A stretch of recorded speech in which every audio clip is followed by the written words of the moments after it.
Guys এই কথাটা সবাই জানে, দুনিয়ার সবথেকে দামি গাড়ি হলো ল্যাম্বরগিনি। আর এই ল্যাম্বরগিনিটাকে যদি তুমি কিনতে চাও তাহলে তার মিনিমাম দাম পড়বে 5 কোটি টাকা থেকে 10 কোটি টাকা অবধি। আর আজকের ভিডিওতে কোনো কারের রিভিউ হবে না, আজকের ভিডিওতে আমরা দেখতে চলেছি এই ল্যাম্বরগিনি গাড়ির কিছু খতরনাক অ্যাক্সিডেন্ট। তো চলুন আজকের ভিডিওটা শুরু করা যাক। তো গাইস 5 নম্বরে যে অ্যাক্সিডেন্টটি হয়েছে সেটা হচ্ছে দিল্লির ল্যাম্বরগিনি অ্যাক্সিডেন্ট, যেখানে হলুদ কালারের ল্যাম্বরগিনি অ্যাক্সিডেন্ট হয়েছিল। আর ওই ল্যাম্বরগিনিটাকে সবাই বলছিল একজন বিজনেসম্যানের। রাতের টাইমে ল্যাম্বরগিনির স্পিড অনেক ওভার ছিল, আর এই জন্যই ওই বিজনেসম্যানটি ল্যাম্বরগিনিটাকে কন্ট্রোল করতে পারছিল না, আর তার অ্যাক্সিডেন্ট হয়ে যায়। সেটা অ্যাক্সিডেন্ট হয়েছে একটি ডিভাইডারের সাথে ধাক্কা লেগে।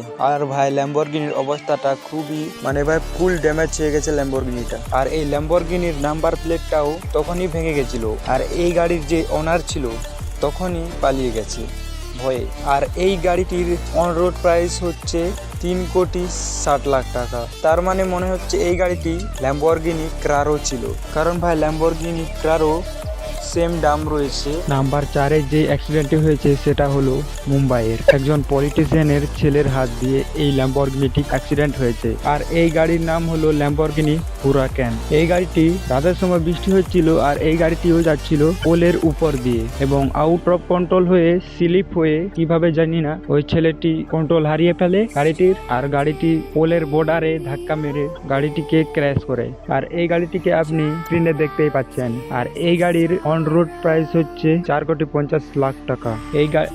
এই গাড়িটি অনেক খতরনাক ভাবে ড্যামেজ হয়ে গেছে।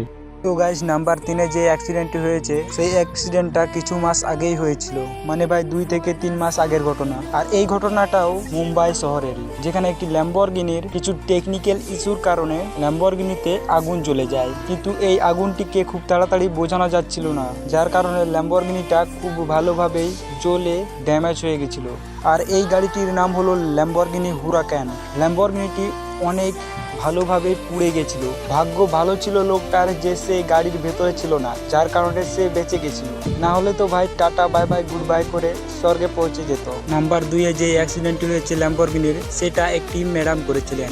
তিনি গাড়িটাকে ড্রাইভ করে দিয়ে যাচ্ছিলেন, সামনে অটো ছিল, সেখানে তিনি আউট অফ কন্ট্রোলে গিয়ে অটোটিকে ধাক্কা মেরে দেন, কিন্তু সামনে যতগুলো লোক ছিল তারা ভয়ে ছুটে পালিয়ে গেল। তারপরে পুলিশ তাকে ইনকোয়ারি করে এবং তার কেস ওখানে ক্লোজ করা হয় এবং তাকে ফাইন দিতে হয় 30,000 টাকা। তো গাইস এরপর লাস্টে যে অ্যাক্সিডেন্টটি হয়েছে সেই গাড়িটার নাম হল ল্যাম্বরগিনি মুরসিয়ালেগো। এই অ্যাক্সিডেন্টটা দিল্লি শহরের ইন্ডিয়া গেটের কাছে এই অ্যাক্সিডেন্টটি হয়েছিল, যেখানে একজন বিজনেসম্যান তার গাড়িটিকে রাইড করছিলেন এবং ইন্ডিয়া গেটের পাশ দিয়ে তিনি চলে যাচ্ছিলেন। দিল্লি শহরের ফুল জ্যাম ছিল, আর এই লোকটি এই বিজনেসম্যানটি ওভার কনফিডেন্টে ওভার স্পিডে গাড়িটিকে চালাচ্ছিলেন। আর ওভার স্পিডে গাড়ি চালানো মানে তোমরা তো জানোই যে কতটা ক্ষতিকারক হতে পারে। আর ঠিক সেটাই হলো, একটি গার্ড পোস্টে তিনি ধাক্কা মেরে তার ল্যাম্বরগিনিটিকে তিনি ক্র্যাশ করেন, যার কারণে ওখানেই পুলিশ চলে আসে এবং তাকে অ্যারেস্ট করা হয়, কিন্তু তাকে পরে ছেড়েও দেওয়া হয়। এই অ্যাক্সিডেন্টে কারোরও কোনো ক্ষতি হয়নি, শুধু ল্যাম্বরগিনির শুধু ক্ষতি হয়েছিল, আর যার কারণে একটি পার্ট ল্যাম্বরগিনির খুলেও গেছিল। আর ল্যাম্বরগিনিটি এখন পর্যন্ত সুরক্ষিত আছে, আর এর অন রোড প্রাইস হচ্ছে 4 কোটি টাকা থেকে 5 কোটি টাকা অবধি হবে। তো যাই হোক, কেমন লাগলো আজকের এই কার অ্যাক্সিডেন্ট ভিডিওটা? ভালো লেগে থাকলে আরো এরকম কার অ্যাক্সিডেন্ট ভিডিও আমি আনবো যদি তোমরা চাও, আর না হলে কোনো টপিকে চলে যাব। তো থ্যাংক ইউ সো মাচ 200 সাবস্ক্রাইবারের জন্য।